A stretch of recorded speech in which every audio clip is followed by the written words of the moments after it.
Oh, good morning. March Madness, crazy tournament.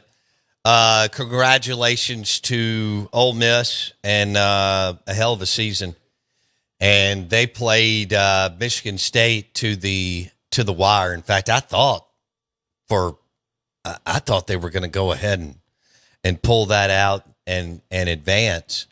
It was crazy that Michigan State, in only a Izzo way, could turn that game. But it sure looked like to me, Ole Miss had the scores and the veteran play. Michigan State had to rely on a freshman, as y'all know, Richardson, Jace, among others. But Ole Miss had a hell of a year, Sweet 16, and we'll see what Beard and Jans do in the offseason for hoops. It was a good year. Down the stretch, Ole Miss played well. Down the stretch, Mississippi State did not. But still a more than solid year for the Dogs and for Ole Miss. Their best year ever. Second Sweet 16, but that was their best basketball season in the history of their program. So congratulations to Chris Beard and Sean Padula and the Ole Miss. That was a hell of a game Friday. Hell of a game between Ole Miss and Michigan State. Now we got the Final Four, and we got Auburn and Florida and Duke and Houston. What do you know? 1-1-1-1-1-1-1. What do you know? One seed. And Chalk. San Antonio will be wild. I'm not going. There's a joke on the show. I don't remember how it all started. By the way, this is the Out of Bounds Show, ESPN 105.9 The Zone. Your SEC Insider Hit this morning is brought to you by Farm Bureau Insurance. Bundle your auto and home and save with your local Farm Bureau Insurance agent. As Jake Mangum likes to tell us, go local. Go with the home team. And congratulations to Jake Mangum for getting called up to the Tampa Bay Rays and playing and getting on base yesterday and all that kind of cool stuff. No one's, worked harder, meant more for the Mississippi State. I mean, they went through Cohen, Henderson, Canizero, and Lemonis while he was there. And he went to 4 Super Regionals and 2 College World Series. Arguably the most decorated player to ever play in the state, regardless of sport. And just an absolute, All-American icon, all that. But Jake Mangum called up to the Tampa Bay Rays over the weekend, and that's freaking awesome. So that was good to see. Back to, real quick, before I get into Lemonis, the Final Four and San Antonio. Somehow I said something about, San Antonio. Guess what? Texas still sucks. But it was something I wasn't dying to go there. Shocker. And but I'm sure it's a nice place. And then Blake just fed off of it and was like, anytime anything would happen, he'd be like, "You hate San Antonio," and that wasn't necessarily the case. What's the most you're going to do there? Go that river walk? Yeah, and that sounds fun to me for about 4.5 minutes. Yeah. And I'm just, then what am I going to do? No. And one really good high-end Tex-Mex meal is great, but do I need 8? I don't know. I'm a real nice guy. You're not. I'm a real nice guy. No, you're not. What's he got? Frozen feet? Well, no, this is. Have you been fighting on Twitter? I think people have been fighting on Twitter. They're trying to fight Elon Musk. They're not going to win that. And then they're fighting over Mississippi State baseball and whether to keep or get rid of Lemonis. So the Dancing Rabbit Golf text line is 601-885-3776. This is all Duty Noble will be this weekend. Well, I'm not going to lie, I'm drunk. So you host South Carolina, who is a bad baseball team, and you actually have a chance to sweep or take 2 or 3 this weekend. But you had a chance yesterday to thank Chris Lemonis for the job that he did, or whatever you want to do. and make Justin Parker the interim coach, which is what you should have done, and give him an on-the-job interview for the next 6 or 7 weeks, and you decided not to do it. I guess it could be done this morning. But because you had a Thursday, Friday, Saturday weekend, you had a chance to do that. And, you know, you did that to Zach Arnett. He was in year one and was named the head coach because your sitting head coach died. Right. But it's just either no decisions, you know, non-decision making. It's just you have to. And the one thing that I'm continuing to get on my phone from people all over the country who support the Dogs, and our text line is insane right now, is, Bo, this athletic department is not serious about winning in the SEC. And as one texter said earlier, you know, kept Coleman Hutzler, all the defensive assistants in football. Here you have an opportunity. Justin Parker comes in last year, totally changes the baseball program. He's young. He's what you want. Young, energetic, already been in the league for 5 years. You know, knows how to get the most. Look at what he did with Cal Steven and Gerangelo and Brooks Auger, and I mean the list goes on. How many guys did they have drafted last? It was something insane how many guys they had drafted in the top 10 rounds, with 2 of them going in the first. So, you know, this is where you are. You're from 2022 to 2025, you're 36 and 62 in conference play. You're Mississippi State. You've been to 12 College World Series. You've got a national championship. You played for another national championship. You played into the second weekend of Omaha 3 times since they expanded the thing. Or 4. No, 4. 4 times. Just since 2013. You played into the second weekend of Omaha. Into the semis. You've got Major League Baseball All-Stars up and down. You've got All-Americans. You know, you should have named Justin Parker the interim coach yesterday. I mean, they like him. They like him a lot. Yeah. I mean, The baseball world likes him. No, I mean, you paid.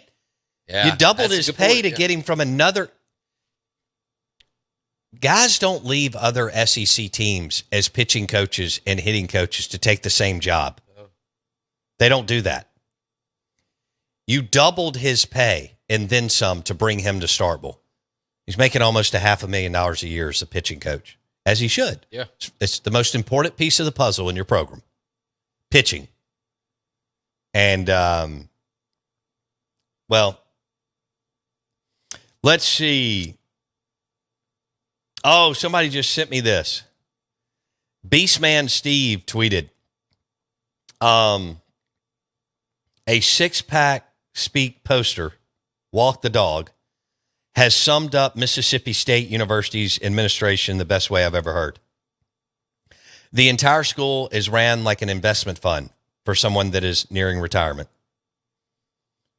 Wow. How about that? Sip some coffee on that. Let me throw out the text line. 601-885-3776. Where are you on the Hail State baseball program and what they should do with Chris Lemonis? Should they ride it out to the end? Or should they go ahead and remove Lemonis and give Justin Parker 6 or 7 weeks? I would think they're going to start winning some more games because the schedule flips. Oh. But I don't think that's enough. Oh. I mean, South Carolina's not any good, and Missouri's not any good. And I'm not sure some of these other teams are that good, even that have a bunch of wins. Yeah, what makes you think they're going to win? Well, I think because they've been within a whisker several times of beating teams that are much better. Sure. So I think that they're all of a sudden what could happen is they could win some, and you're still going to have that crowd see. So then even more indecisiveness comes. Steven just nailed it on San Antonio. This is amazing. Oh, my gosh. Have you been fighting on Twitter? This is it. Steven on the Dancing Rabbit Golf text line.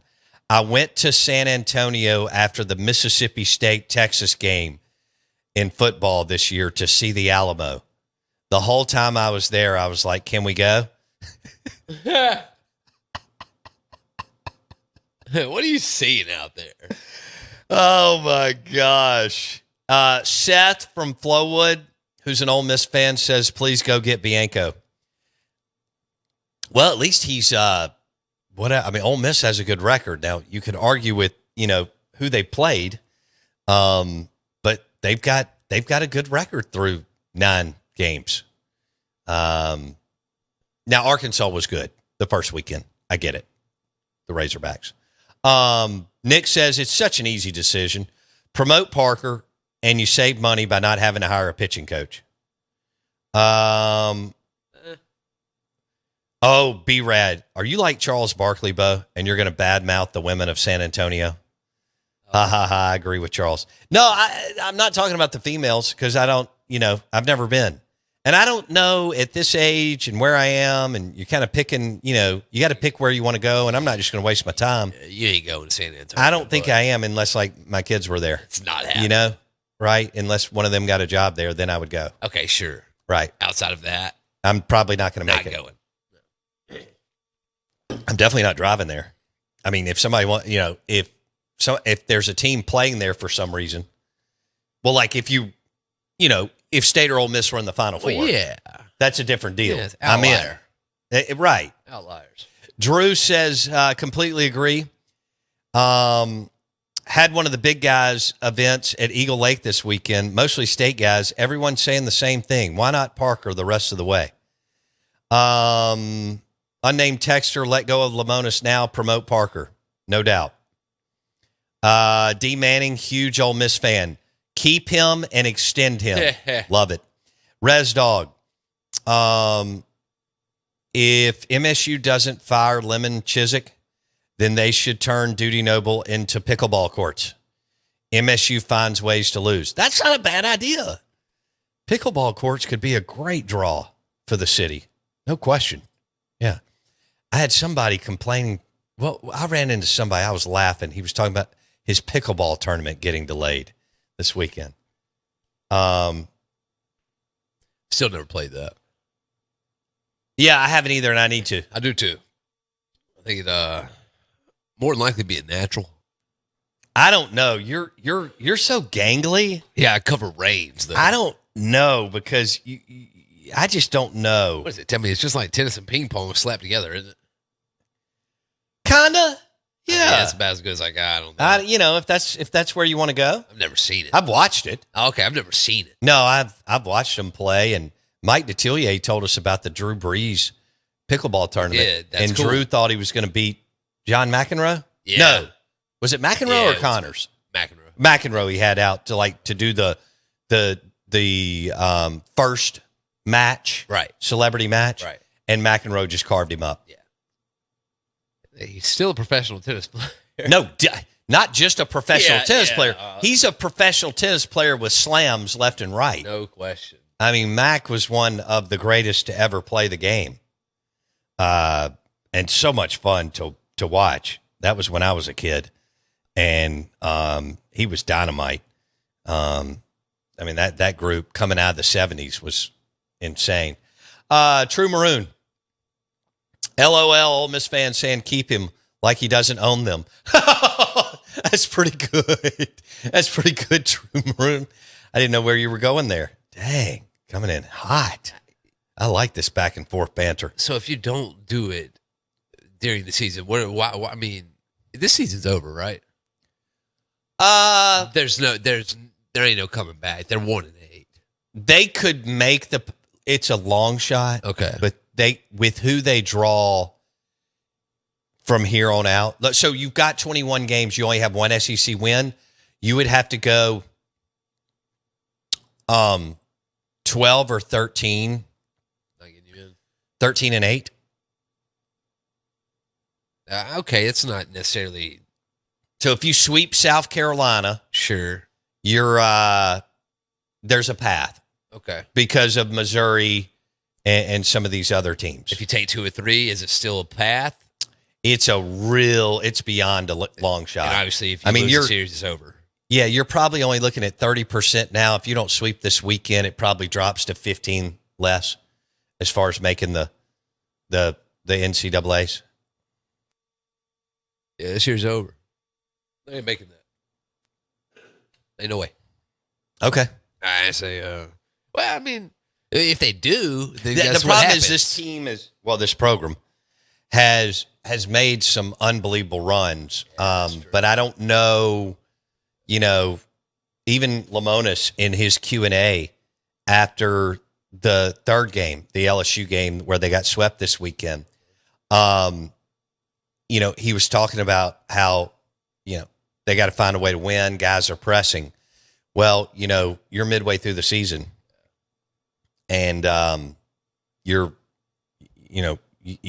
need to figure out by now. Well, baseball's weird. You could still get on, both programs have caught fire at Mississippi State several times in April when they've been kind of going through the sludge and the mud and so on.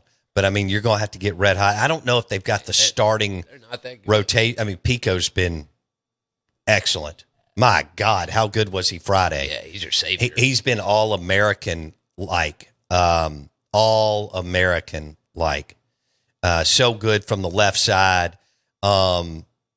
Just, golly, his control and doing what he wants with the baseball. Another Justin Parker total turnaround.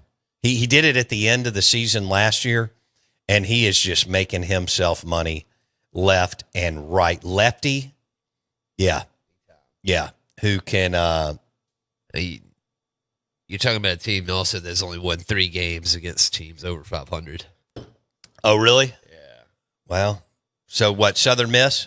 Yeah. Oklahoma? Yeah.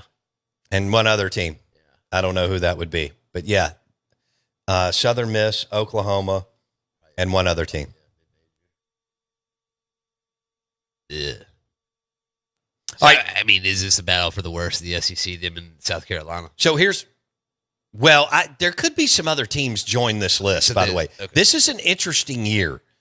And I disagree with one of our texters, and I'm going to get into that here in just a second. But this is an interesting year because Florida's 1-8, Vanderbilt's 4-5, Mississippi State's 1-8. For a decade, those 3 teams were the best programs in SEC baseball. South Carolina too, they're 1-7. South Carolina's 1-8. They played for 3 national championships, won 2. Okay, that's okay. A&M's 1-8. I can hear it. They've been to the College World Series several times. And of course, Missouri's 0-7, but they're Missouri. Who's winning? Well, let's go to the top. Arkansas's 8-1. Oh, okay. Wes Johnson in Georgia, 8-1. Tony Vitello, 8-1. Jeez. Texas and Slosh Nagel, 6-1. Wow. LSU, 7-2. They just swept Mississippi State. Alabama, 6-3. Ole Miss, 6-3. They swept Missouri, took 2 or 3 from Florida. Yeah. Oklahoma, 5-4. Again, I don't think Oklahoma didn't jump off the screen at all to me when I watched them play Mississippi State a couple of weekends ago. And then you got this, kind of drifting in. Auburn's 4-5, Kentucky's 4-5. Yeah. Vandy. So you're talking about some huge programs. Vandy, Florida, Mississippi State, and South Carolina are not having years that they have had. Mississippi State went on a 13-year run under Cohen and Lemonis, and I know Henderson and Cannizzaro were stacked in between there, where they went to 4 College World Series, played for 2 national championships, and 6 super regionals, and so on. Sheesh. Okay? Florida played for it, won it. Vanderbilt won a couple or 3, whatever. Played for another one. They lost to Mississippi State. All this. So this is it's an interesting year. Of course, Van Horn, all he does is win. Wes Johnson, who went through Mississippi State and I think the Twins and LSU, now the head baseball coach for Georgia. And Vitello's he is now considered like the number 1 coach. He's what you want. Recruiter, animal, just exudes and unloads confidence into his players, right? And so on. So, but I think you should have let go of Chris Lemonis yesterday, and you should have named Justin Parker the interim coach, and let him see what he could do. Is this a product of? But 36 and 62 is not good enough in conference play. The last, no, is this a byproduct of not wanting to fire a guy mid-year? Nah, are they willing to do something like that? It doesn't look like they're willing to. Do they anything. were in football. Yeah, they were. Yeah, with one guy. Yeah, they fired Zach Arnett. Yeah. He must not have had a homie in there. Well, he hadn't been there for several years and won a championship and been to another College World Series and stuff like that. And coming off a 40 win season last year. Bo Lemonis hasn't recruited a 2-out 8th inning batter since he's been there. Move on. Maximus. Okay. Hookers gives me a bunch of memes that are funny. Kenny says, let's see, the day they opened the new dude to the press, I slipped into the home bullpen to take a look for myself. Lemonis stepped in front of me before I could see anything and sent me packing back to the Palmero Center. Now let's send him packing. Fire him. TJ, always lobbying for San Antonio. Always. Yeah, look, I'm sure San Antonio's a nice town. I'm just not sure I'm going to make it. It's time to move on. Here's another texter. It's time to move on from Lemonis. Bottom line, that stadium was not built to not have successful teams and host regionals. Every game there is a different lineup. It's ridiculous. How does he not know who is best in the lineup by now? Okay.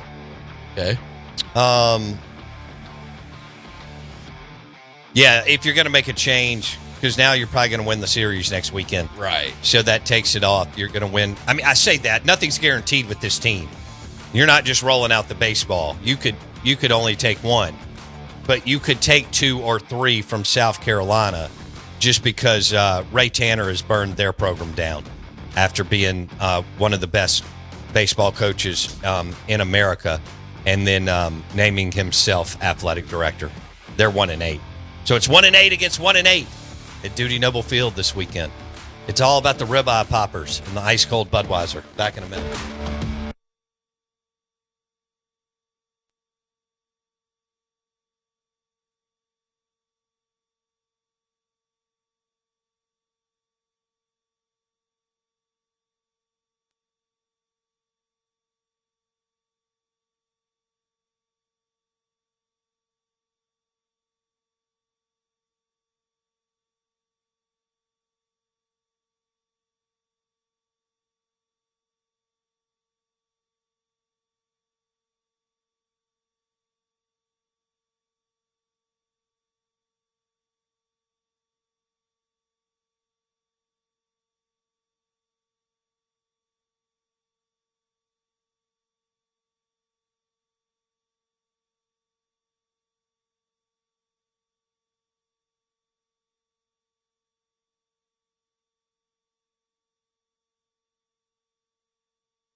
WRKS Pickens Jackson. All systems go. Live from the Whiskey 61 Lounge inside the Bank Plus studio. Is sound warning. Live in the studio. It's the Out of Bounds Show with Bo Bounds. Streaming live worldwide on the Out of Bounds radio app. And on your radio at ESPN 105.9. All set? Let's go. The Zone.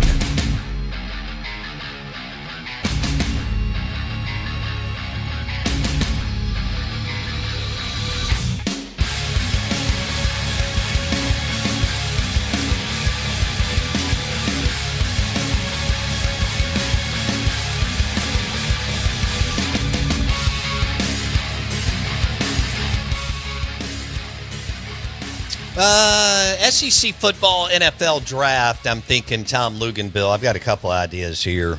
We'll see where it leads. We are the Out of Bounds Show, 105.9 The Zone, ESPN. The overall feedback from Chris Lemonis and what's happening with the Hail State baseball program. It's really despicable. It's really despicable. It's really despicable. This is 105.9 The Zone, ESPN. We're streaming live on the Out of Bounds radio app and the zone1059.com. Tom Luginbill with ESPN at 8:30. Steve Robertson, Gene's Page 247 Sports. And Steve will join us at 9:15 on the Farm Bureau Insurance guest line. This hour of the show is brought to you by the Amazing Steaks and award-winning Elijah Craig Bourbon. Elijah Craig Bourbon. The small batch is excellent. Toasted barrel, 18-year at Kessler Prime in the Renaissance, KesslerPrime.com to make a reservation. We'll keep an eye on the portal for Chris Beard and Chris Jans. They have a lot to replace. That's going to be every year now. That's what you do in college basketball because only a couple players can be the difference, and you'll go out and get 5 to 8 at least every year. Transfers, you're going to have to be really good at evaluating and then pay a lot of money. The fact that Michael Nwoko sounds like a team maybe closer to us than further away. We'll be paying $1 million for him. I mean, what was he? 4 or 5 points a game, three rebounds. I thought he was a backup in the SEC who had to start because Jans and the staff missed on all the big men that they tried to go get. That proved a big deal for Ole Miss, wasn't it, down the stretch that they had Malik Dia, a big man who was a legit big man. And they had more guard play, and they came together at the right time. Mississippi State's got to get some more shot makers around Josh Hubbard. And Josh Hubbard will be back. And, things look good for Keyshawn Murphy. We'll see what all, Ole Miss will have to replace Sean Padula, who was a madman, one of the best players to ever play in the state. Let me say that again. Sean Padula is one of the best basketball players to ever play. Well, and Matthew Morrell, I mean, they had guys that were 23 years old left and right. And they took advantage of it and went to the Sweet 16, and they gave Michigan State all they wanted. And were up a large chunk of the game, which was impressive. In fact, that was a devastating loss because they had control for a long, long time.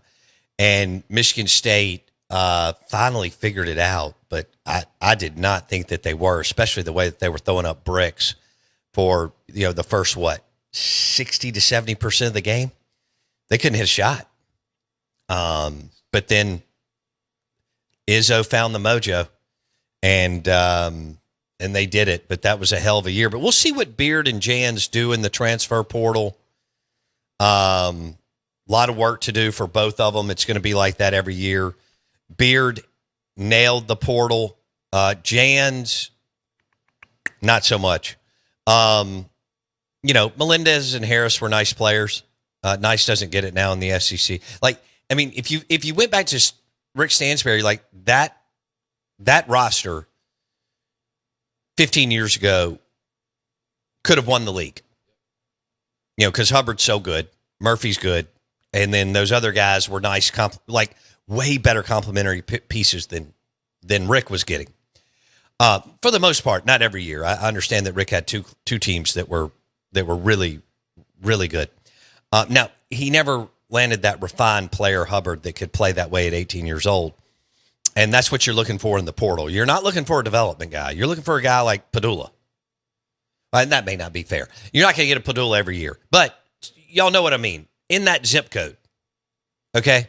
I mean, Padula is on the top of the Venetian in Vegas. He's the one, that's the suite in the Bellagio or Venetian.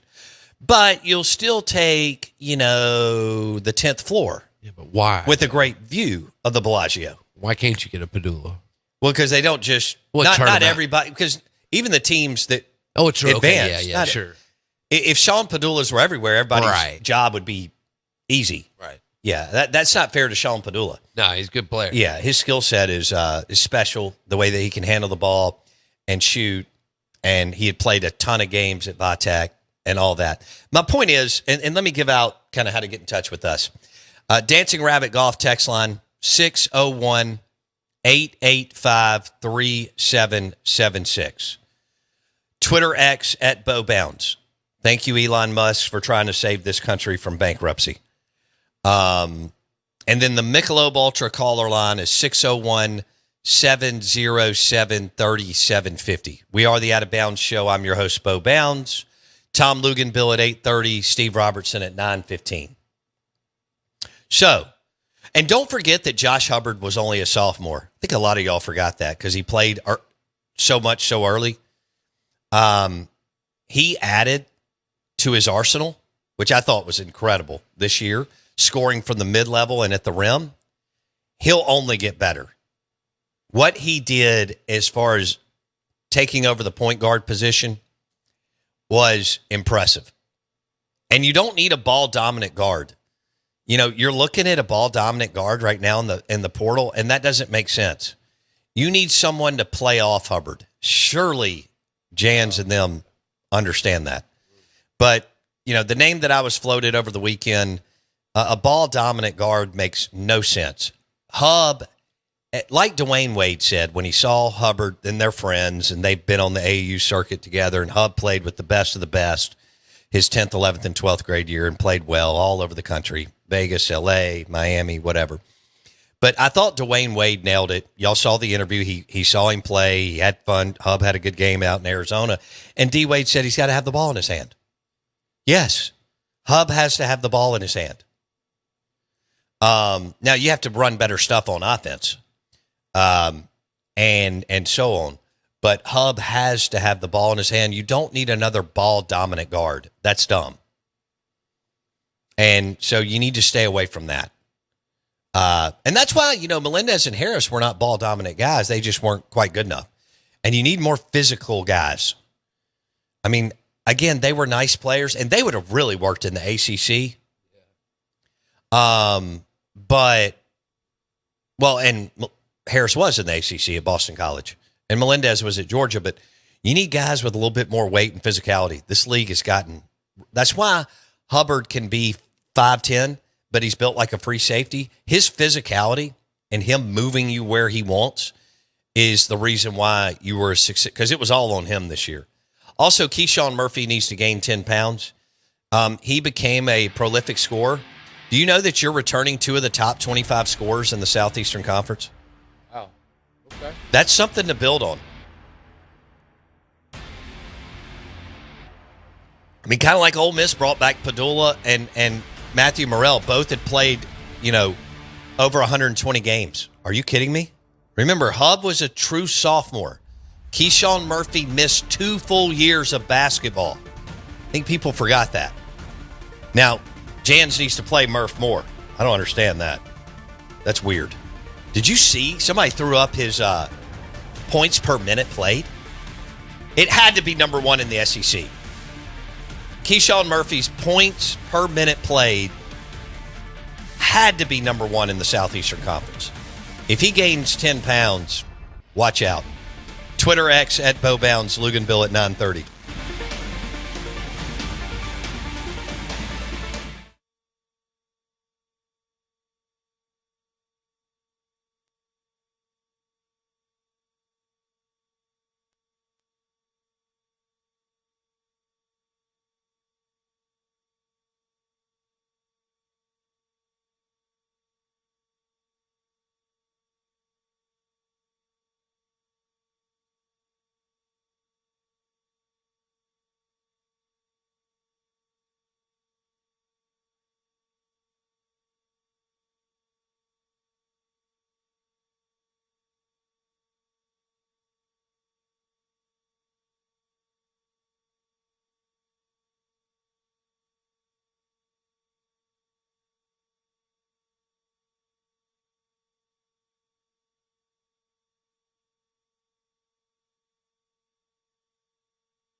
This segment is brought to you by Farm Bureau Insurance.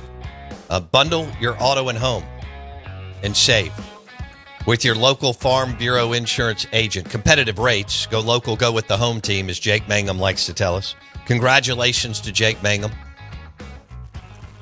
the SEC Hit King, for being called up to the Tampa Bay Rays. Y'all know that if you've listened to this show, he's a friend of mine.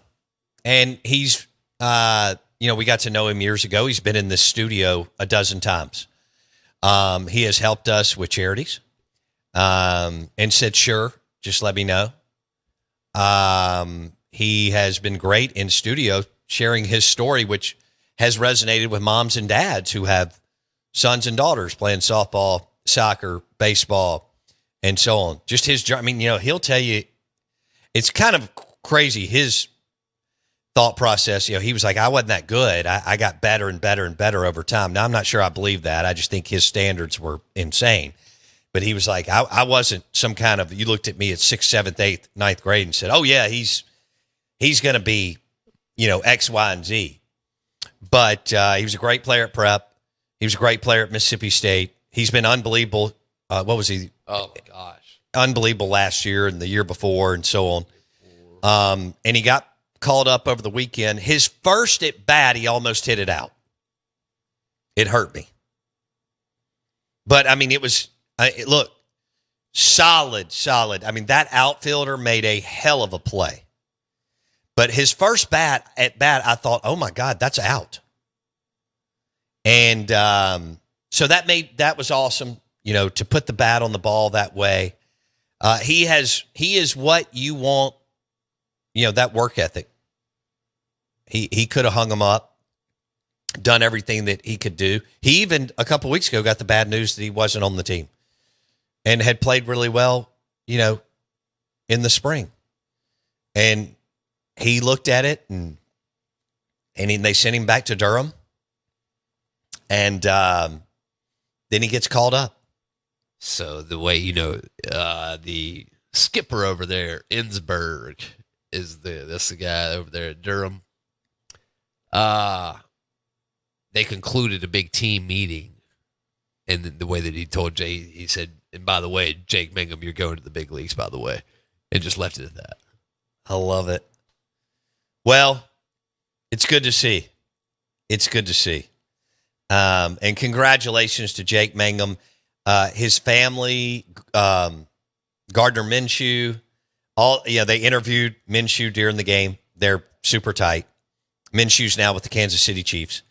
He had a crew down there in Tampa Bay for Saturday and Sunday, and I don't know. Jackson can tell me what the rest of their week looks like as far as the Tampa Bay Rays. But Jake's social media post was great. He did an interview talking about how his mom was crying. It's unbelievable. He changed.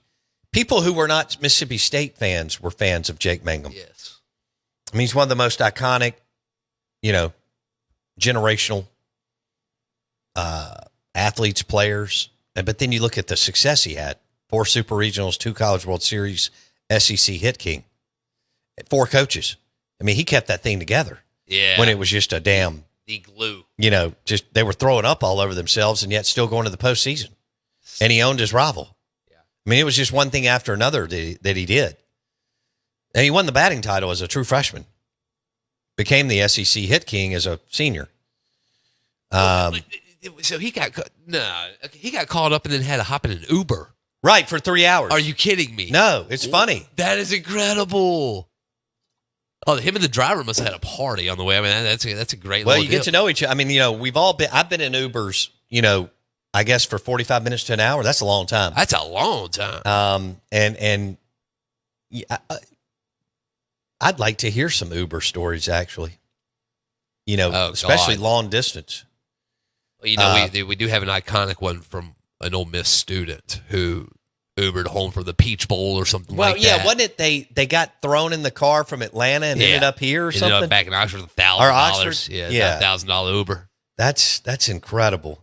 But yeah, Jake Mangum took a 3-hour Uber. Wow. And look, man, you got to do what you got to do to get there. Kevin Cash literally said the same exact thing. You get a call. That's the Tampa Bay Rays manager, Kevin Cash. Okay. You get a call to the big leagues. You're going to find whatever way you can to get there. That's right. And you are. That's right. Wow, that's awesome. I had no idea you hopped in an Uber. That's dope. Robert says, I'm so proud of Jake. Yeah. That man is clutch. The hit at Vandy and the Supers to send us to Omaha. Yeah, that was insane. Well, we got to get a jersey. That was in Nashville. Got to get a jersey. We do need a jersey. A Tail Rays jersey, too. They're sweet. They got one of those. Yeah, when he videoed his jersey, their colors are awesome. Well, they threw it back. They finally went back, reverted back to the classic days, in which they're just beautiful. Yeah. And they have one of those powder blue LaDainian Tomlinson LA Chargers type jerseys. That's awesome. Yeah, they do have a little San Diego Chargers in them. No doubt. But it was good to see Jake Mangum get called up by the Tampa Bay Rays, and we'll see where that leads for sure. Bo Bounds, Jackson Meadows. We are the Out of Bounds Show, 105.9 The Zone, ESPN. How you doing there? I want one of these jerseys bad. Yeah. These are sweet. And look, you get a good, nice little frame. It should hang up in here. A Tampa Bay Rays jersey would look pretty good in here. It would look awesome. Yeah, Actually, let's do that. I don't know how. Yeah, I mean, obviously. Can we get Mangum's name on the back? Are there like websites that'll do that? Yeah. Okay. We call him and tell us to send him one. I'm not going to put that on him right now. Not this early. No. Maybe in a year or two. Right. But right. no, we absolutely He's can. already signed 1 million baseballs for us that we've given the kids and stuff. We definitely can, though. We'll get a customized jersey. Which, by the way, he's done that too. I mean, again, we have asked him to do so many things, and he has showed up. And he's great. He works the room. That's a credit to his parents. I cannot tell you how many functions we've been at together. And, this fall, I mean, we had him. I did a speaking engagement with him. Me, Jake, and Tanner Allen. I mean, he was like, yeah, just tell me when. I mean, I'm like, unreal. But also was a part of us raising a lot of money a few years ago for our charity event. So that was cool, too. What? We got us a few of them. A few what? A slew of Rays Mangum jerseys. Oh, good. To pay between. These are cool. All right. Well, I want to order one for the even though you don't know how long anybody's going to stay on a team. Don't matter. But we're going to do it. Yeah. All right. Oh, that's very cool. Tom, we're going to switch gears coming up at 8:30 and talk football. And we'll see what happens there. How difficult is it to handicap teams now in SEC football with the transfer portal? Well, they all turned into basketball schools. Well, Auburn and Florida playing each other on Saturday. Duke and Houston, number one seeds. It's easy for me to say, but what is it all about? Shot makers, spacing, moving the basketball. And what did Bartu tell us before the tournament? Offensive scoring efficiency. Well, look who's in the Final Four. We're live in the Bank Plus studio. We are the Out of Bounds Show. If you need French drains or foundation repairs, call Superior Foundation today. Superior.ms. For French drains, driveways, foundation repairs. Superior. Superior.ms.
Your SEC Insider Hit this morning, brought to you by Pearl River Resort and their super cool sports book, award-winning Dancing Rabbit golf courses, the Azaleas and the Oaks at Dancing Rabbit Golf Club, and one of my favorite steakhouses, Philip M's.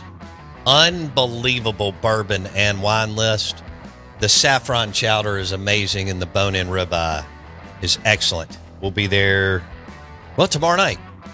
And then we'll do a show on Wednesday live from Dancing Rabbit Golf Clubhouse. Looking forward to that. This is 105.9 The Zone ESPN. And we have called up with our friend Tom Luginbill, ESPN's college football team. Lugs joins us on the Farm Bureau Insurance guest line. Where are you, man? I just got home last night from my UFL game in Memphis, Tennessee. So I got up bright and early this morning and started to review what we did on air yesterday and see how we can improve going forward. Okay. I like it. For our listeners, Tom Luginbill, always getting better, and that's what we want. And so speaking of, I'm going to throw out my top 4 teams going into the 2025 season in the SEC, which I think it's never been more difficult. It's more difficult today than ever to handicap these teams because of the portal. Oh, no doubt. No doubt. So, and I really I've got Georgia. Here are my top 4 teams today, subject to change. No particular order. Georgia, Texas, Bama, Florida. But here's the 2 teams that could easily be in the group, LSU and Tennessee. What do you think, Tom Luginbill? I actually like that. I like that you have Florida in the conversation because I think they've got an opportunity. Now, my only reservation on Florida is the damn league is just killing them with the schedule for 2 years in a row. Right.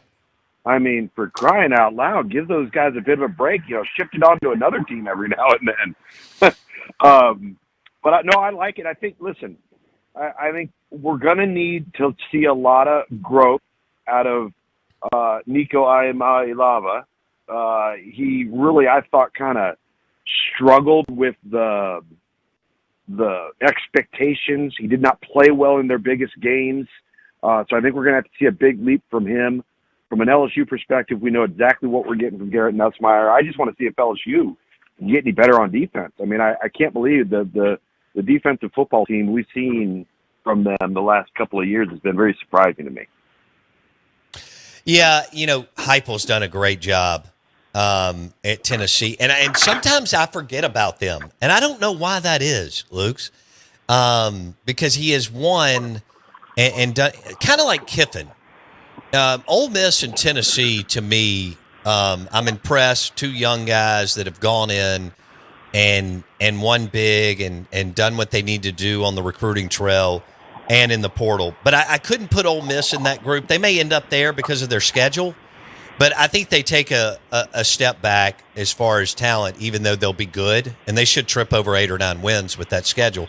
Like you said, if Florida had Ole Miss's schedule, there would be no doubt in my mind, Lugs, that Florida could at least be there in November. How do you see it? I totally agree, and they may be anyway. You got to stay healthy. You got to have the stars align. You've got to have great quarterback play, which I think that Florida will. I don't know if I think, going back to the comment you said about Ole Miss, I don't know if I think their talent will take a step back. Their experience is going to take a step back. And I think, and that matters. That counts. Guys that have been there, done that. I mean, when you go into a season with a bona fide guy under center that you can build the thing around, and, that means something. So I think, that's always important to look at. That's why, if you're going to sit there and you're going to weigh an LSU and Garrett Nussmeier versus a Georgia and Gunnar Stockton, how much does that weigh into the favor of LSU? And, conversely, you take a team like South Carolina. Okay, well, they've got a difference maker at quarterback in Lenore Sellers. How much better are they going to be around Lenore Sellers? And the expectation now for South Carolina is going to be the highest it's been since he's been there, since Shane Beamer's been there. So I think the league is fascinating because you said it right off the bat. When you got 40, 42, 45 players on a turnstile going in and out the door.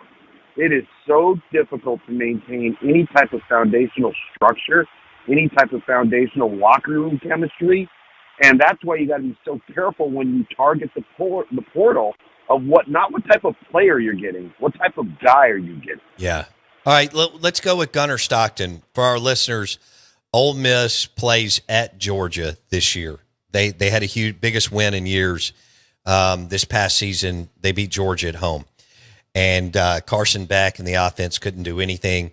And Ole Miss ended up dominating, really, 28-10 in the game. So tell me about Gunnar Stockton. How much do you like him? What he can do, what he can't do? What do we have with Gunnar Stockton at Georgia with Kirby Smart, quarterback in Athens?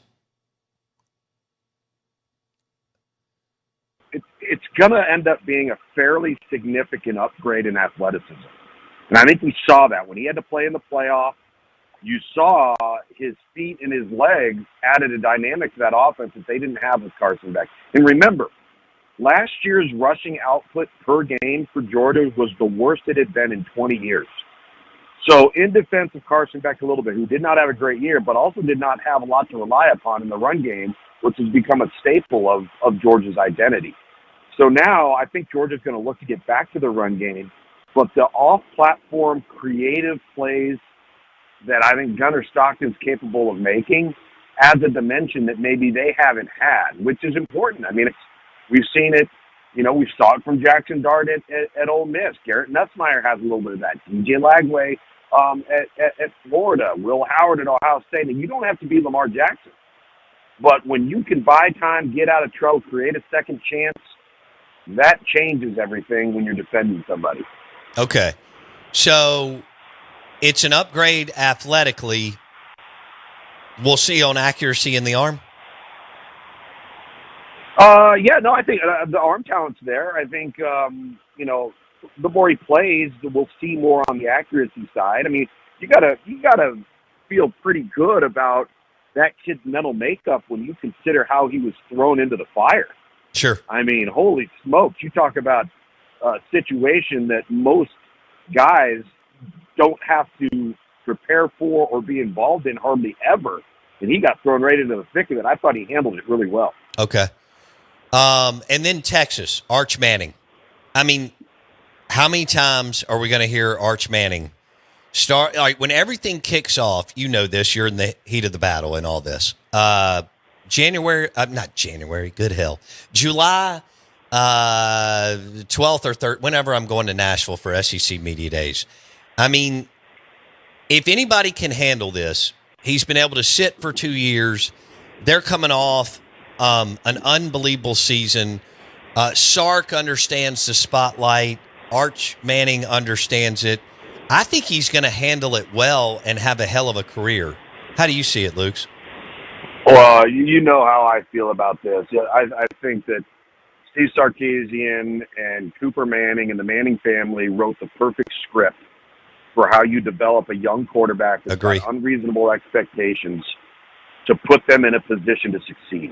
And this is the lesson that needs to be learned and I think applied to all high-profile young quarterbacks, preferably coming out of high school, to not feel like the most important thing is to play right away, not feel like the most important thing is to be the man, but conversely, the most important thing is to acclimate yourself to the next level, minimize expectation, understand that redshirting is not the enemy, get bigger, get stronger, grow, develop, learn the game, mature, and now all of a sudden you've had a little taste of it here and there, you've seen glimpses, you're going to have a great supporting cast, and now that young man is so much more prepared to either meet or exceed the expectation that would have been totally unattainable had he played as a true freshman. Yeah.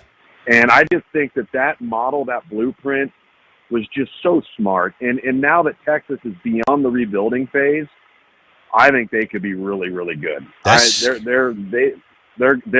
are going to be scary. You're right. I mean, because now there's a mentality, there's an identity to that program. You know, it wasn't that long ago when everybody was complaining about Texas. They were soft. They had a sense of entitlement.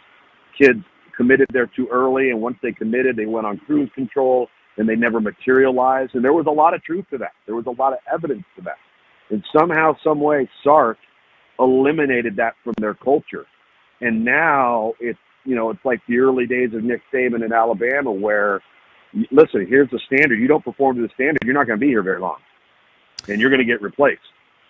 I asked a few weeks ago, but I want to go back here. Who's the most talented quarterback in the Southeastern Conference? Is it Arch, DJ, or somewhere? By the way, for our listeners, DJ Lagway's at Florida, both Mississippi State and Ole Miss play him this year. Ole Miss could, MSU isn't expected to be good, and I don't think they will be. But Ole Miss host Florida late in the year. It's either right before the Egg Bowl or 2 weeks before the Egg Bowl. It could be an epic battle between DJ Lagway and Austin Simmons, and two programs that are very, as far as rosters, I think it's a whisker there. So that could be one hell of a ball game. Okay, so we got Arch Manning, we got DJ Lagway, we got Lenora Sellers, we got Nussmeier, we got Nico. Austin's super young, but they love his talent. Okay, so who is the most, head to toe dripping in talent? Who's the most talented QB1 in the league, in your opinion? On just God-given physical attributes, I would say it's probably DJ Lagway or Lenora Sellers. If you were saying purity in terms of, okay, this guy is kind of how you would go into your basement and build a pure passer, a pure quarterback prospect, I'd probably say Arch Manning. If you were to give me the gunslinger, riverboat gambler, the guy that just has, he's all full of piss and vinegar and just finds ways to get the ball out and create plays, I'd say Garrett Nussmeier, because I think he's really, really unique. And then I'm going to be really interested. There's a guy we're not talking about. Be very interested to see how John Mateer looks at Oklahoma, because he's a guy that, your listeners may not be all that familiar with because of his time at Washington State, being an outlier out there in Pullman. But that dude's a runner. He's a passer. He's going to have familiarity because of the offense. He's really talented. People need to start checking him out. All right, Ole Miss goes to Oklahoma, and Oklahoma wasn't good last year, but with this quarterback, they had to play Jackson Arnold early and so on. So tell me about this, guys. Do you like his game and you feel like he's really talented? What, with John Mateer? Yes. Oh, yes. So he's been a pure air raid guy, but he's also been an air raid guy who can run. So they've implemented some stuff where they did at Washington State, which utilized his leg a little bit like Jackson Arnold was last year when he was healthy. And you saw some of the things that Oklahoma did against Alabama when they upset the Crimson Tide. So you got a guy with experience. You've got a guy in Mateer that's played a ton of football. They were a successful program at Washington State. He's going to know the offense inside and out. Oklahoma will be improved. I don't think there's any doubt about that. Listen, the league, if you look at the league quarterback-wise, all right, there's probably going to be some question marks at Kentucky. We don't know what we have there yet. But you've got Lenora Sellers at South Carolina, DJ Lagway at Florida, Gunnar Stockton at Georgia. I actually do think Jackson Arnold will be a nice addition to Auburn. All right, you're going to have Blake Shapen hopefully back with Mississippi State potentially. You got Austin Simmons that you mentioned, who might be one of the best younger talents in the league, top to bottom. We talked about John Mateer, Arch Manning at Texas. The quarterback position in this league is going to be really good. Okay. Like top to bottom, when you really look at it, it's going to be strong. And we don't know what's going to happen at Bama, but Grubb was considered one of the best play callers in the game. And he is back after it didn't work out with the Seattle Seahawks, which is good news for Roll Tide fans. Don't you consider him one of the better play callers in the country? Yeah, I think he's not only an outstanding play caller, but there's such a harmony there between him and Kalen DeBoer. And there's gonna be a lot of talented guys to choose from on that roster. They got talented kids. They just don't have kids that have played a lot of football. And let's not forget the one guy that we don't talk enough about that is just a flat out baller. And that's the kid at Vanderbilt, Diego Pavia. Oh, he's unbelievable. I know. So, I mean, just look at the league top to bottom. I mean, I'm a firm believer. If you have a quarterback, you have a chance. And everything begins and ends there. So I think there's a lot of teams starting off on the right foot when fall camp hits. And I think hot seat is Pittman and Freeze. Yeah. Oh, there's no question. Yeah. I don't think there's any doubt about that. Yeah. Yeah. Both. I mean, Auburn's much more gung-ho and committed. Arkansas has kind of been in no man's land for a while. But I give, Auburn, Hugh Freeze is a hell of a football coach. There's just no doubt about it. And Durkin is they had multiple games won in the second half. They were up double digits and they just couldn't. Mm-hmm. But this could be it, Luke's. I mean, Jackson Arnold has got to be a dude for them for Freeze possibly to extend his career on the Plains. Yeah, I mean, there's no question. Listen, I think I believe that the offensive skill at Auburn is going to be the best he's had there. Okay. They got wideouts. I think they got a young freshman quarterback that's going to be really good, but they've also got Jackson Arnold. I just think needed a fresh start. Let's not forget, remember, Jackson Arnold was a guy that had to play the first 6 or 7 weeks of the season last year without Oklahoma's top 5 receiving targets. They were all hurt. So he's taken the field with a bunch of guys that shouldn't be playing in the SEC. And so I just think you need to press reset button with him, and we'll see. Yeah. I heard Hugh Freeze last week talking about those wide receivers, and they mentioned A.J. Brown and D.K. Metcalf, some of the guys he had at the same time at Ole Miss. And he said, look, these guys haven't done it, but the room he thought was just as talented. I mean, what does that say about what he and Derek Nix and them have done down there, Luke's? No, yeah, listen, I mean, I think, let's not forget, you mentioned it when we first started this conversation. You take over a job, things aren't going well, and you're in the thick of a transfer portal. You have a revolving door of players going in and out. And I just don't think you wave a magic wand and have everything just fit into place right away. And that clearly didn't happen. I don't think they made the right moves at quarterback with the portal when they went with Peyton Thorne. Until Cam Coleman arrived, they didn't really have a go-to guy at wideout. Now I think you've improved the roster significantly, top to bottom across the board. You had freshman guys on defense last year that really materialized and became good players. And now, I mean, I don't know if I want to say it's put up or shut up time, but they're in a position where they've at least generated stability with the roster. Right. And it just took a little while. Who wins the job for the Alabama Crimson Tide at QB1?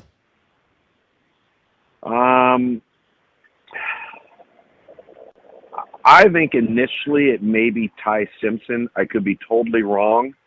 I give that kid a lot of credit. He's never bailed. He's never transferred. He's had a bunch of opportunities too. He's kind of earned it. I kind of feel like he's like Alabama's version of what Carson Beck was when he became the guy there. But don't be surprised if Keelan Russell, the true freshman, ends up being their guy. That's dangerous in this league. I mean, I understand how talented he is, but that's a lot for. Oh yeah, it is. I mean, that's a lot for DeBoer, who, fair or unfair, they didn't have the season that they're obviously used to. And okay, yeah, man, Ty Simpson, his dad went to Mississippi State. He's a coach at UT Martin, I think, head coach at UT Martin. Yep. Jason went to MSU. Ty's been there forever. So give him credit. This may be a Nussmeier. It could go the Nussmeier way where it works out. He's been there forever and he's a mature adult, all that stuff. Or he could get beat out. But he's got a good skill set, doesn't he? Tom? Who, Ty Simpson? Yeah. Absolutely. I mean, this was a guy that was recruited by everybody. He chose to go to Alabama. Again, I got to give him credit. He didn't just bail. He didn't bolt. You know, he's been in 2 or 3 battles. By that time, most guys leave, and I don't blame them if they've stuck around and they've done that, but he's never done that. And I think what that tells you is he wants to play for the University of Alabama. That means something in terms of leadership. Diego Pavia at Vanderbilt. What an absolute dude. I mean, that guy will beat your tail in the parking lot. It doesn't. He's just like, put the ball down and let's go. I don't care where it is. Yeah. Let's find a side yard. You give me 10 more guys. You take your 11 on defense. I'll beat you. I love him. Watching him play was special. And it's hard to get any oxygen in the room when you're Vanderbilt in football. And yet they did get a little, especially when, they dominated, this, Luke, they dominated Bama start to finish. In my lifetime, I have never said that in 51 years. Well, not only that, how about Diego Pavia? He beats Auburn as the quarterback at Vandy. He beats Auburn as the quarterback in New Mexico State, and he beats Alabama as the quarterback at Vanderbilt. Yeah, he's got Hugh Freeze's number. He beat him at Liberty too, I think. All right, dude. Yeah, I think you're right. That was awesome. We needed some SEC football after all the March Madness and stuff that we've hit. Hope you have a great week. We'll talk next week, okay? All right, sounds good, buddy. See ya. Tom Luginbill with ESPN's college football team. He joined us on the Farm Bureau Insurance guest line. Bundle your auto and home and save with your local Farm Bureau insurance agent. Jake Mangum likes to say, go local, go with the home team. Jake Mangum is now officially a Tampa Bay Ray. He got called up to the big leagues over the weekend. He took a 3-hour Uber ride and went here, there, and everywhere to get down to Tampa for Saturday night's game. Then they had a turnaround of a 12:40, I think, game yesterday. In his first at bat, he almost hit it out. He did eventually walk and get on base. At another at bat, so that was super cool. Great to see the hit king and the batting champ and Jackson Metro on Mississippi State Bulldog Jake Mangum make the MLB. He's done everything that you could ask for the last few years and stayed the course and wouldn't hang it up. And it's just grit and determination and perseverance. It is. I know it. It's all the things that you eye rolled when you were growing up, and yet they work. Staying in the saddle. We are the Out of Bounds Show, 105.9 The Zone, ESPN. And we're brought to you by the Armory, Lake Harbor and Ridgeland, for all your firearms, optics, and suppressors. The Armory, Lake Harbor in Ridgeland, in front of Kroger. Beautiful, beautiful shop. Firearms, optics, suppressors, the Armory, Lake Harbor, and Ridgeland. This is 105.9 The Zone, ESPN. Well, I'm not going to lie, I'm drunk. We're live in the Bank Plus studio. Show is also brought to you by Burgers, Blues, and Barbecue. Hell yeah, they're slinging blue plates in Madison, Dogwood, Flowwood, and Brandon today for lunch. Grab you a blue plate or a smash burger. B3, Burgers, Blues, Barbecue, Dogwood, Flowwood.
Say, kids, what time is it? It's 9 a.m.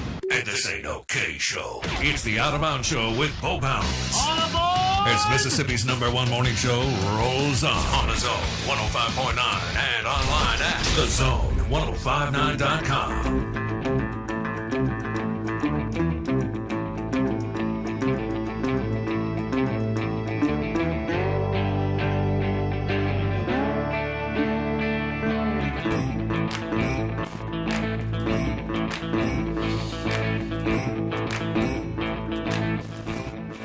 Ooh.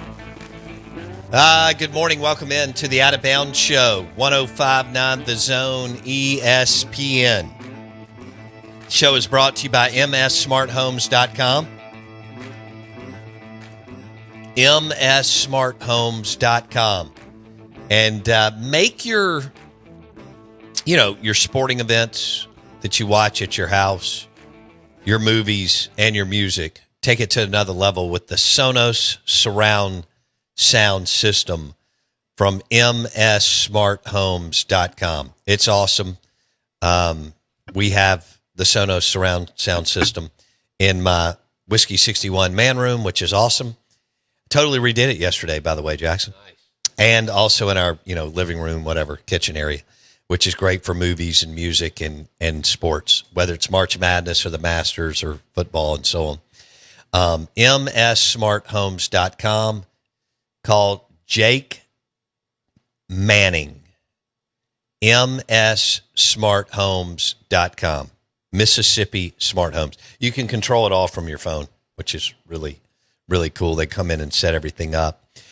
Good morning. Welcome in. Hell of a year for Ole Miss in basketball. They played an epic game against just a unbelievable game where I thought that they were going to win. Chris Beard was really pushing all the right buttons down the stretch. And man, they played really good basketball. Got a couple of wins, Sweet 16, faced Izzo, and we know how good he is. They may have lost in the Elite Eight, but damn nations. He knows how to get it done. And in the NCAA tournament, which we've talked about a lot. And, Ole Miss comes up short, lost by 3. And Padula pumped in 24. And there was a minute there where I thought he was just going to go ahead and carry it on in. He and Morrell led the way, 2 seniors, tons of playing time, and all that. Padula was great. They didn't get quite enough around him. We mentioned Brakefield. He went for 9, and Davis went for 4, and Murray went for 5, and that just wasn't going to be enough. And Jace Richardson pumped in 20 points. He got hot in the second half, and then they added some help. So Akins came through too. And their what were they at free throw? 86.4. I didn't feel like Michigan State missed a free throw. They win ball games. 86+% from the free throw line. Granted, Ole Miss was 90, but they only had 10 free throws, and Michigan State had 22. What did was it Blake Lavelle? He told us that Michigan State was going to want to go to the free throw line on Friday when we were at the Keg House. Sure did. And they hit 19 free throws, and they were more aggressive going to the rim. And then the rebounding was, Ole Miss. I give Beard credit. I mean, he also mentioned the rebounding. Lavelle did, and Ole Miss out rebounded them. Yeah, it was close, but Ole Miss out rebounded them. They did a hell of a job with Dia and Davis. Who do they return next and year? Brakefield. Ole Miss? Yeah, I mean, better yet, who do they lose? Well, Padula's out. Padula and Morrell are gone. Both gone. Okay. Dia is back. Okay. I mean, this is all depending on if they want to leave, but I mean, I'm expecting these guys to stay. I think Brakefield's gone. He's a senior. All these COVID numbers are. I know Morrell and Padula are gone. 2 phenomenal guards. Murray's a senior. Brakefield's a senior. Yeah, so we got a clean slate here. Yeah. Well, I mean, I guess everybody's got a clean slate. Dre Davis. We had Blake Lavelle and others on that talked about how it was one of like the top 5 oldest rosters, which is what you want in college basketball. So there's a lot of work to be done for Beard, for everybody, but some more than others. The Dancing Rabbit Golf text line is 601-885-3776. Twitter X at Bowbounds, and let's go with the Budweiser. It's a great beer, king of beers. Budweiser caller line 601-707-3750. I thought that Mississippi State should have gone with Justin Parker as the interim coach yesterday, just to see what he's got. That made sense.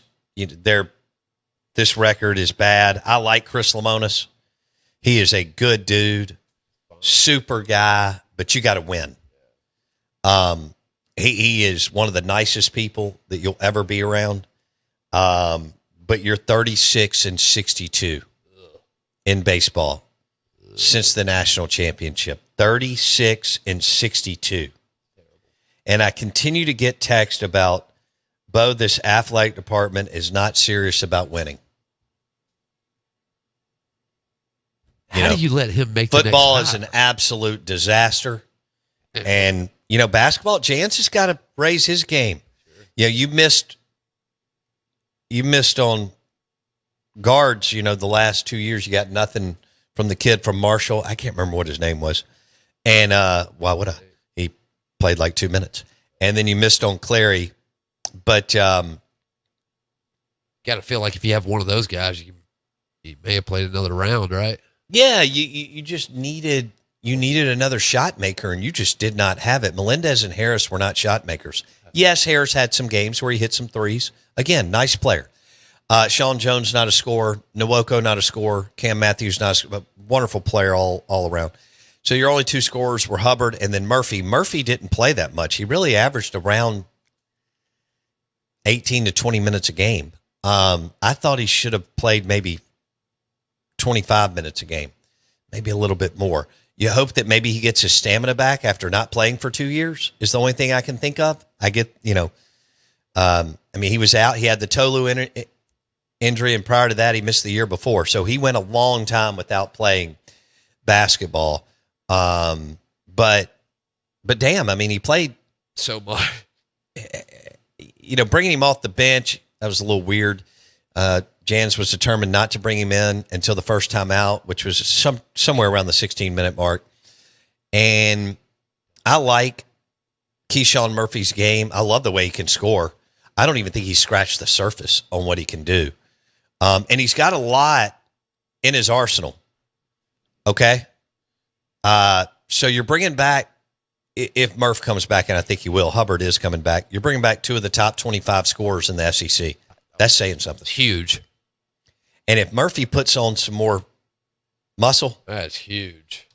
And really works at his game the next 6 months, he could be an absolute force.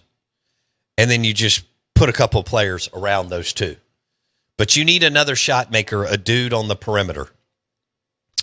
Really thought Hubbard came of age. Took over the point guard duties 100%. And added to his scoring game what he did from the mid-level, the floaters, and driving the lane and doing different things, using his body and angles and all sorts of things. I thought that was great. Sean Padula will go down as one of the best players in the history of Ole Miss, even though he only played 1 year. In fact, as far as pumping in points, well, I don't think anybody had a better, in modern era, individual season. Because he's better than Marshall. Oh. He is a better basketball player than Marshall Henderson. And I like Marshall. I do too. But Sean Padula is a better overall basketball, because when you can handle it and shoot it like that, that's insane. So he's a better overall basketball player than Marshall Henderson. And I like Marshall.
All right, I would say we've received several hundred texts this morning on the Dancing Rabbit Golf text line as far as Chris Lemonis and the job that he's doing as the Hell State baseball coach. They're 36-62, 2022 through today in SEC play.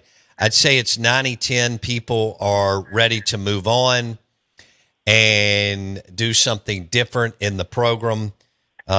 The overall, what we've heard is this athletic department is not serious about winning, and the list goes on and on. So it's a bad deal. Football's in the dumps, and baseball is 1-8 to start the season. We welcome in Steve Robertson, genespage.com.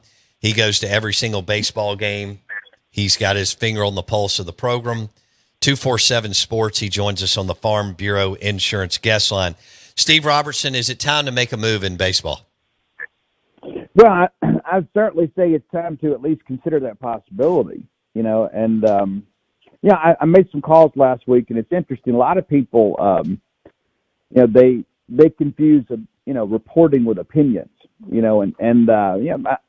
basically what needs to be understood is, these decisions are going to be made on the totality of the season. But the reality of it is this, people make such an investment in their favorite sports teams. And despite the fact that it hurts a few people's feelings, Mississippi State is a baseball school. Now, we enjoy football and basketball. We're a little more fair-weathered about basketball than we are football, but Mississippi State's a baseball school. The Bulldog brand is known as a baseball school, and you go around the country, that's what people know. And so it's the one thing that people are going to get really, really emotional about. They want to win in everything, but baseball's been something they felt like they've always been able to count on. And then, last year was a really good year for Mississippi State. Could have been a better year, you better believe it. Left some meat on the bone.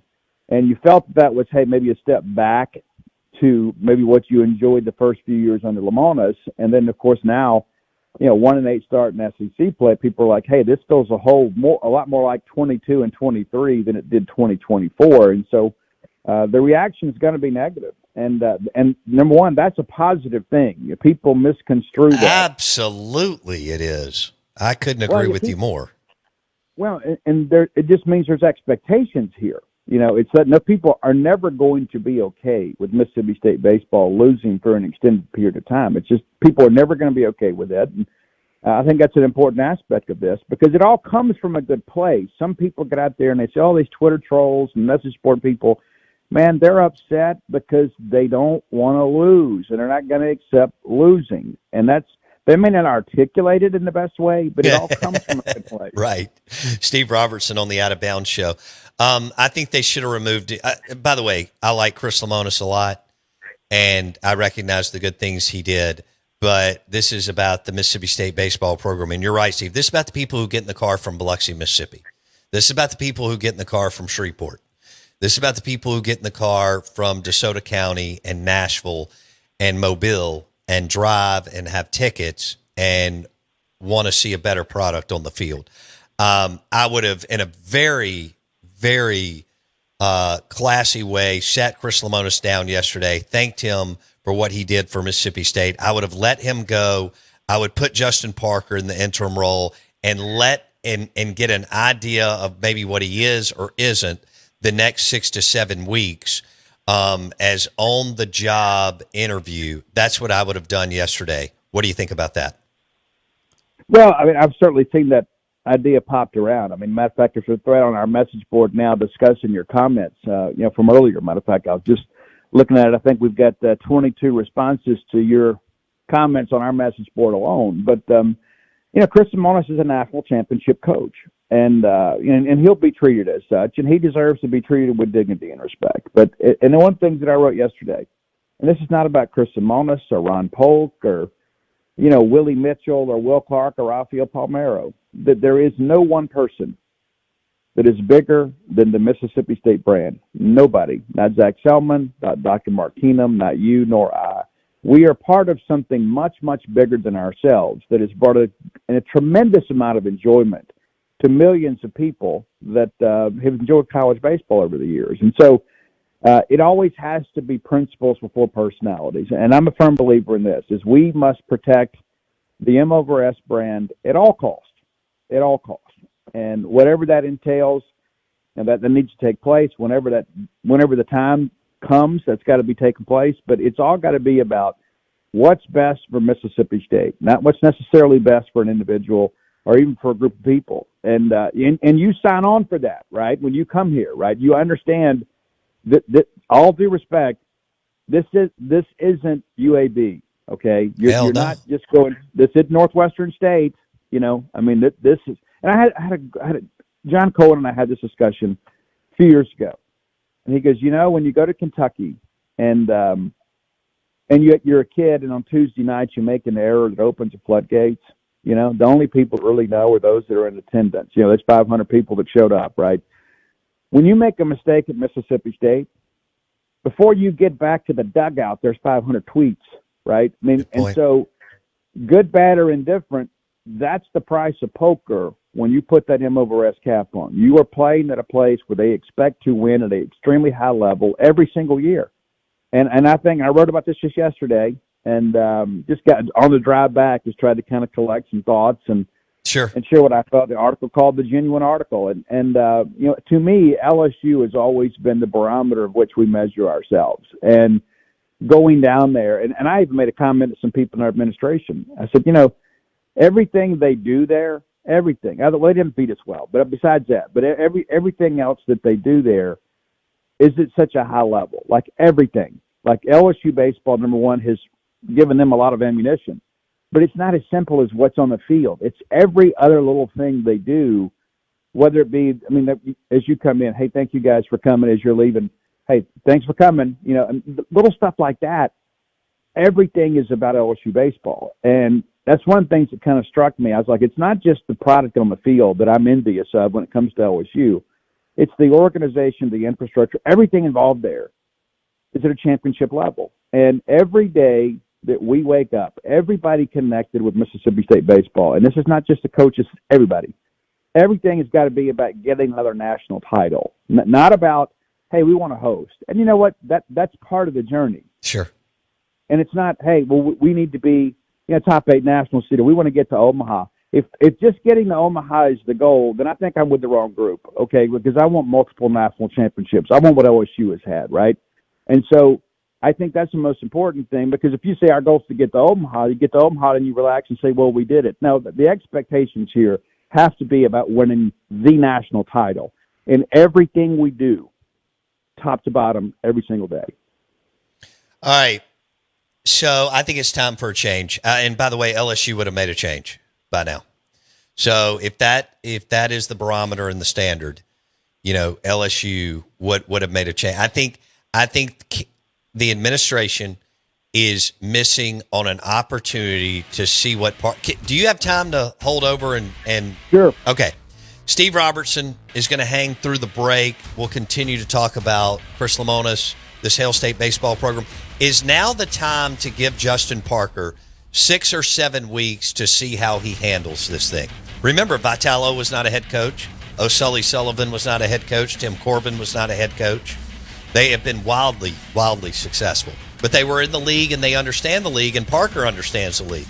He's on year 5, counting South Carolina, or 4, counting South Carolina and Mississippi State. Steve Robertson will continue the interview coming up at 9:30 on the Farm Bureau Insurance Guest Line. Steve Robertson, genespage.com.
Okay.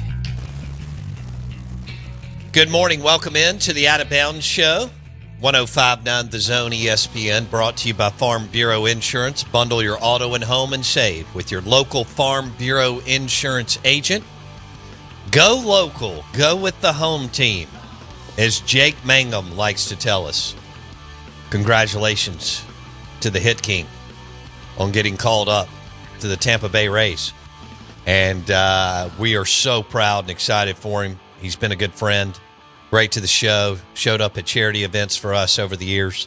And our guest knows all about Jake Mangum, as nobody covers Mississippi State baseball the last 15 years, like Steve Robertson, genespage.com, 247 Sports. I like that Steve said, people are upset, and that's a good thing, and it is. Sometimes, especially Mississippi State people, they don't like to get mixed up into this stuff. And you have to demand and push. It's the reason why you haven't been as good in football as you should have been the last 50, 60 years. Never forget what Greg Byrne said when we went to lunch one day years ago. He said, I don't understand why y'all don't win. You're in a tough-ass part of the country, blue-collar, good kids, unbelievable athletes all around. And yet, you've tripped all over and thrown up all over yourself for years because you didn't demand to win. Here, a little bit different deal with the M/S and Mississippi State baseball. But we welcome in Steve Robertson, and I said it's time to move off Chris Lemonis, give Justin Parker an opportunity to coach the next 6 or 7 weeks, and have an opportunity to see what he can do. He's super talented. He coaches the most important position or group, whatever you want to say, in the sport. And he's got that stuff about him, and he's already proven in the league. So see what he can do over the next 6 or 7 weeks. Missing an opportunity by the athletic administration. Steve, would you be okay with them firing Chris Lemonis and giving Justin Parker a 6 or 7 week interview? Well, there's a few things I'd like to say about that. I think the best case scenario, as unlikely as it may be, is for Chris Lemonis to make it, right? I mean, to Chris Lemonis, to this team to get hot and find a way to make it. I mean, hosting's completely out of the equation now. But, the way the league is structured this year with so many teams around you, there's going to be some teams that make a regional right now that everybody's looking at and giving up on. So the best case scenario is for Chris to make it. And I'll be honest with you, in the event that we do move on, I'm not a proponent of these first-year coaches. And let me tell you, look at what's going on at A&M right now, right? Nobody, perhaps in the history of college baseball, was handed a peach of a roster the way Michael was at A&M. And Nick Mingione and them just went into College Station and punked those guys again, and it's the first thing everybody talks about. I don't think at Mississippi State you have to go hire the hot assistant coach. I think you can go get an established winning coach. And in the event that comes, that's really what I think is better, because this is not, again, we talk about this at UAB, the show, right? Running the show, the operation of this baseball program day to day, there are a tremendous amount of demands that are associated with Mississippi State baseball. A good example is, many of your listeners, right? Well, everybody wants to have their first pitch banquet, right? And have, Ron Polk or have, the head baseball coach at Mississippi State come speak. Well, it's not like that in most places. There's a lot of off the field demands that go with this. And then, this thing can be a circus at times. And I think it can be overwhelming for a guy that's maybe stepping into that position for the first time. And so I like Justin Parker a lot. I do. I think he is going to be a head coach somewhere. And if that scenario unfolds, you know what?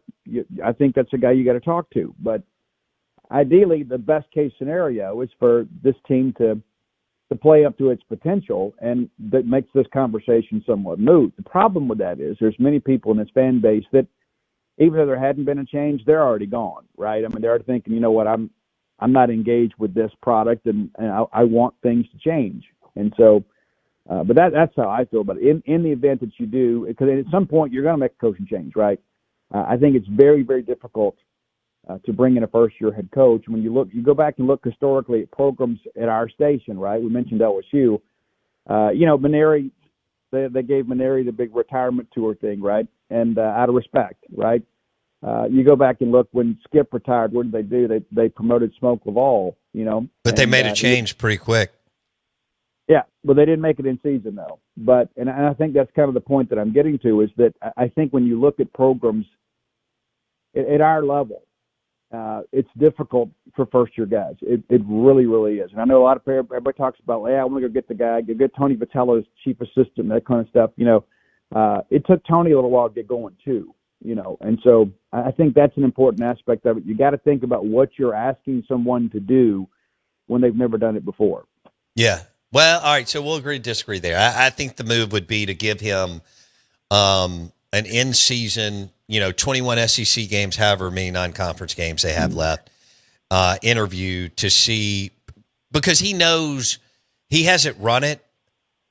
Like Chris Lemonis couldn't even wrap his brain around what he was walking into.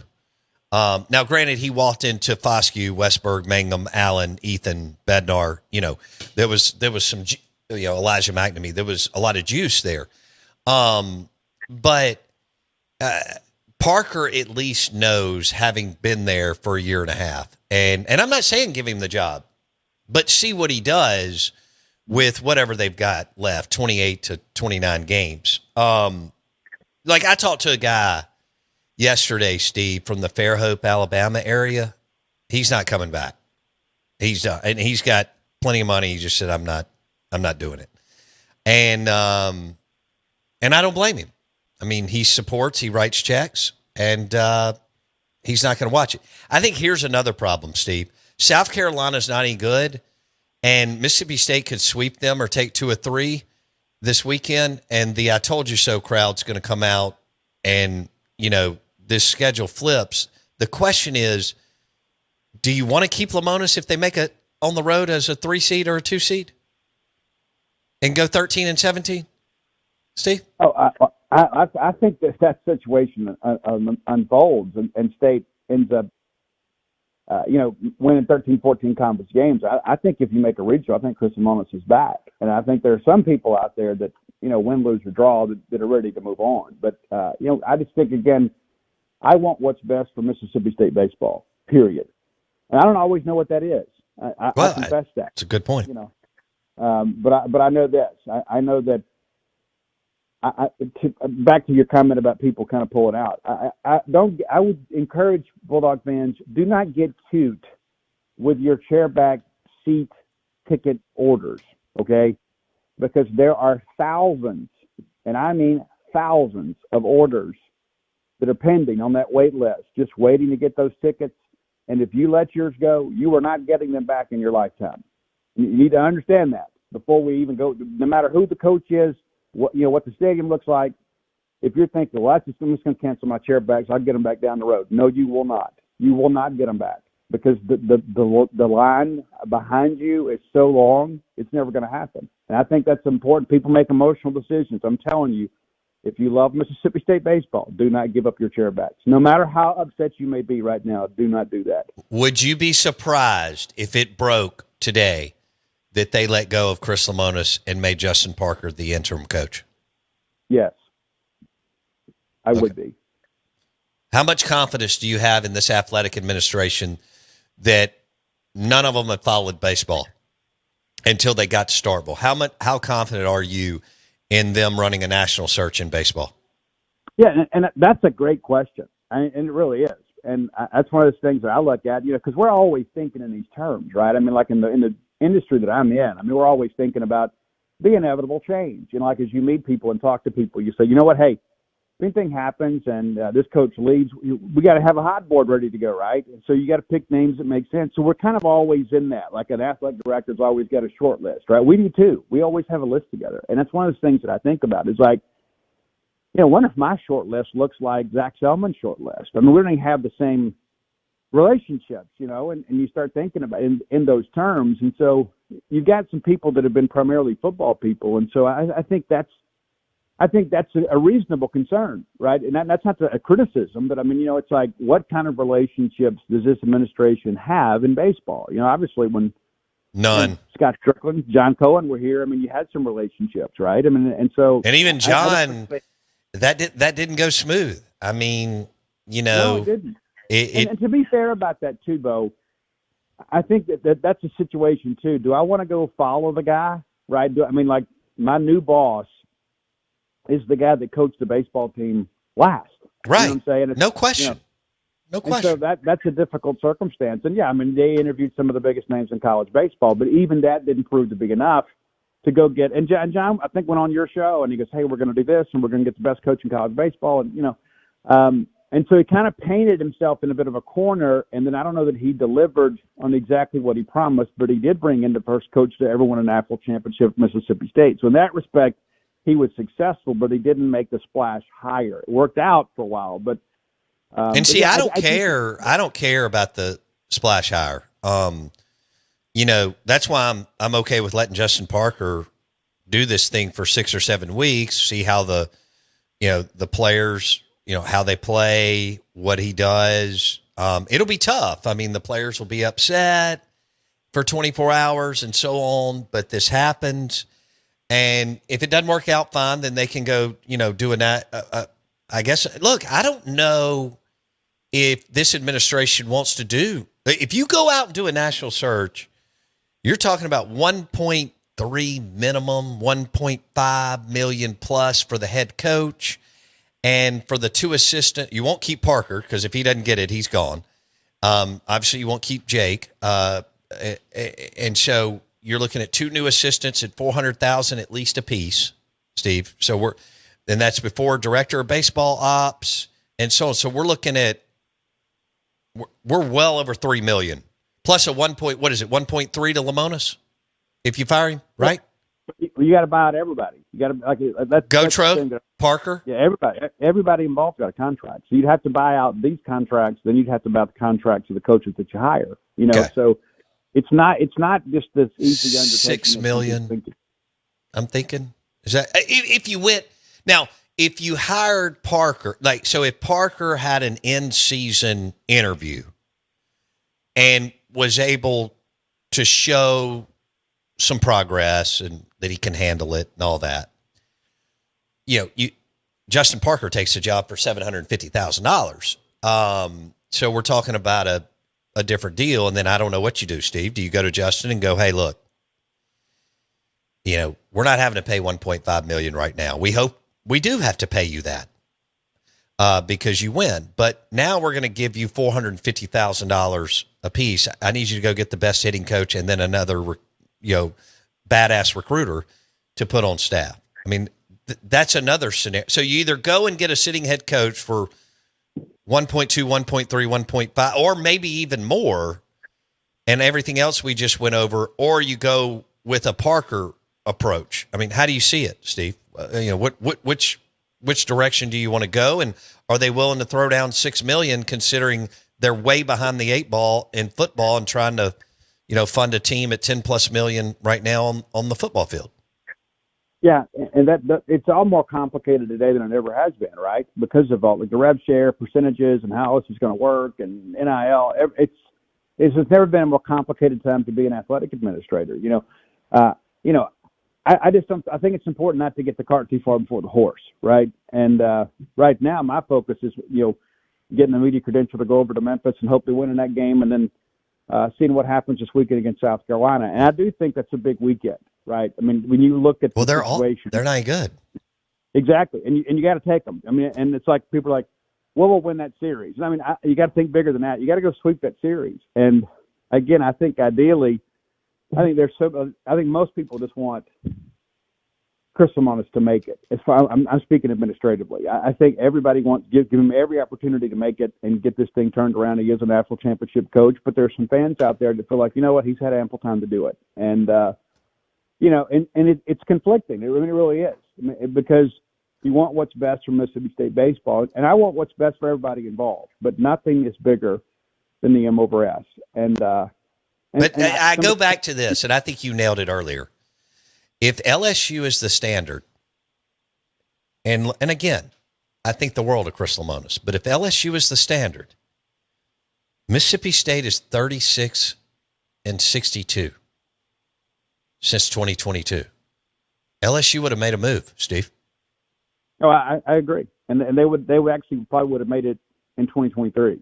But I think the circumstances behind that were very challenging. I mean, you had all these injuries in 2022, and Zach Selman shows up, and his first order of business as your athletic director is not going to be to fire the first coach to ever win a national championship at your school. I mean, it just doesn't make any sense. And of course, blessed with the gift of hindsight, people are like, hey, that's what probably should have happened. That's easy to say now. But, when a guy wins a national championship and he battles through a year that had a ton of injuries, you're going to give him every chance to make it. And then you felt like last year was definitely a step in the right direction. You won 40 games last year. I'd say it's only happened 25 times in the history of the program. Oh, they had a good year, and that's fine. But you just can't do this. You just can't. And even if they sweep a 1-8 South Carolina team, I mean, you and I are running the numbers, Steve. They got 21 games. So can they go 13-8? Down the stretch, that's gonna be tough. I've run the math so many times in my head, right? It's like you look at all that stuff and you start thinking, okay, well, who could you reasonably expect to sweep? Because that's where we are now. We're taking two out of three. Just isn't going to be enough most weekends, right? I mean, you're going to have to go pick up some sweeps out there, and you look at this. Alabama's better, and so that's a team you've been counted on. And Lemonis has owned Alabama since he's been here. You're going to be able to go to Tuscaloosa and sweep them? Probably not. You got to go to Auburn. You got to go to Missouri. They're awful, but you start doing the math and you start saying, okay, well, where do these wins come from? But I think it's kind of like our football fans that play the Egg Bowl in September. You just got to take it game by game and week to week and figure this thing out, and hopefully you can find a way to make it happen. Because one season is not worth the program, right? You know what I'm saying? It's like you're not going to. It's not just about what happens this year. You got to look big term. What is best for Mississippi State baseball? And I don't always have that answer, but I think that's the thing where Zach Selman's got to be very judicious. I mean, it would be good in some respect if Lemonis and them won average 2 or 3 over the next 7 series and made a 2 or 3 seed on the road. But then you got to ask yourself, are you prolonging the inevitable? I mean, what are you doing? So you are setting yourself up that they could make. All right, what do they have to do? Let's just cut through. I mean, other than score another run than the opposing team. All right. Pico has been amazing. All right, so take that out.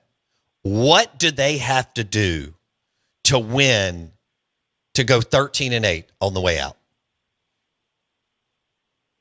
Well, I think you've got to settle a couple things in your lineup. And, I think Sawyer Reeves is the better offensive second baseman, but you just can't trust him defensively. And I hate that. He was an elite defender at shortstop at the Citadel, but he, for some reason, the transition over there, I think it's in his head a little bit now. But I think maybe you need to settle the lineup a little bit. You got to play some matchups because that's the game, right? But, I think when you look at what Gat Sanders has done, and he is kind of a punch and Judy guy, right? I mean, he's not going to hit home runs, but sometimes you just need somebody to get on base and pass the bat, right? And so I think you got to settle some things there because you can't keep having these defensive lapses, right? I mean, and that's a big part of it. But I think the biggest thing is just finding this rotation, and it's like I was talking to Mike Nemeth last night, and I said I don't know that I don't just throw Cieri out there as an opener, right? Let him, if he can give me 3 or 4 innings, and then turn it over to Ben Davis, because I think Davis is just simply better out of the bullpen. I think some guys just maybe it's the mental aspect of it, and I can tell you from my coaching background, there's some kids, the better they are is when you just turn to them in the dugout and say, hey, go get loose,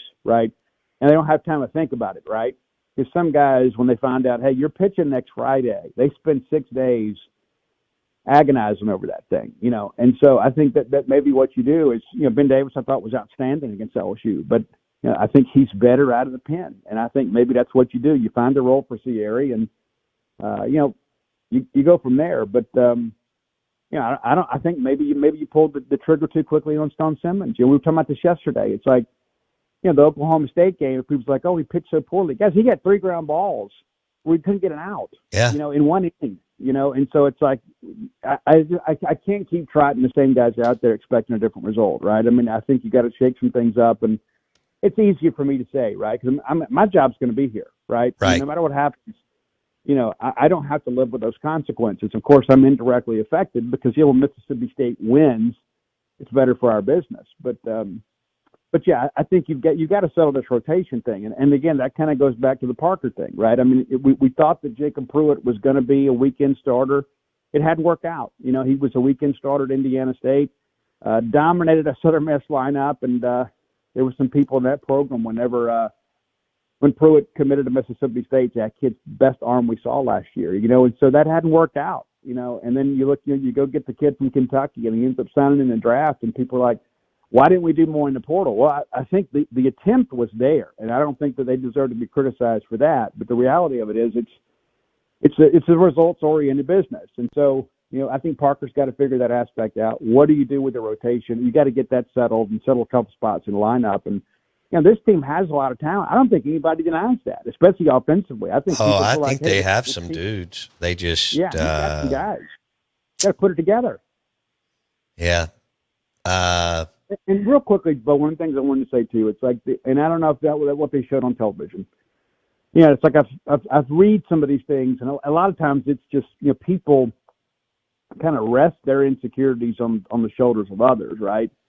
And people are like, well, I think this team has quit. That is completely false. And I don't believe that. I go back to that Noah Sullivan thought he hit that ball out on Friday. And when he realized that it didn't get out, the look on that kid's face, if anybody that loves Mississippi State baseball, if you saw the look on that kid's face at how disappointed he was that he didn't come through, then you would have all the evidence that you need that this team is still bought in. And I think that's an important aspect of it. Is when in times of trouble, that's when the managerial skills have to come in and your leaders have to kind of step up. But these kids have not quit, and I hate to even call them kids. I mean, some of them are almost 30, but the guys have not quit. And so you've got some very talented guys that are playing, you know, really for each other. And, you know, I do expect a good week, but that's the thing that, you know, there's some people out there that are just so ready for change. I think even if you go 4-0 this week, while some of that will quiet down, there's going to be those critics that are, they're going to be unrelenting. I think it's a mess. And I just go back to, you know, it's 36-62 is just, there's no excuse. As much as I like Chris and all of them, there's no excuse. 36-62 is unacceptable. And but I enjoyed the debate, and appreciate you coming on. And we'll talk soon. And I want you to tell everybody on your board that even if some of them don't like me, that I love them. Oh, and I love them too. Be good, man. All right, Steve Robertson, genespage.com. His board's hot right now. Colonel Kang posted earlier, and it's on fire. If you missed any of that interview, it will be on Apple Podcast or Spotify. Search Out of Bounds with Bo Bounds. Apple Podcast or Spotify, search Out of Bounds with Bo Bounds. And we did 25 minutes of SEC football with Tom Luginbill. That will be on Apple Podcast and Spotify too. We would love for you to subscribe to our podcast. Search Out of Bounds with Bo Bounds. We'll see you tomorrow. Lunch today brought to you by Aplos at the Renaissance.